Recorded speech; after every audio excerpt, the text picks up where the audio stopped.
ทรงกินหอมหวนสนสาดทั้งมวลมีสิเสรีความสามัคคี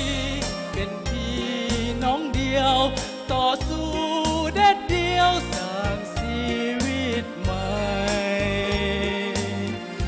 เมฆมืดผ่านไป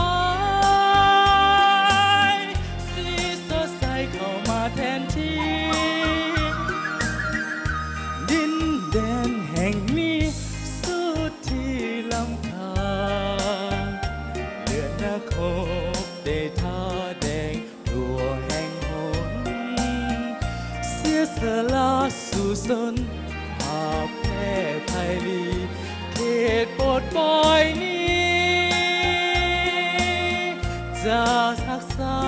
ศักดิ์ศรีแผ่รัศมีไปในทั่วแดนลาว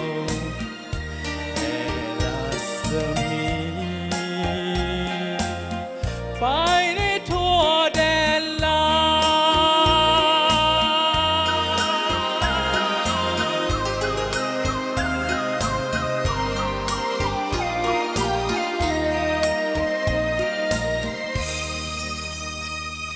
ขอเสียงกรี๊ดดังๆให้ดีสาม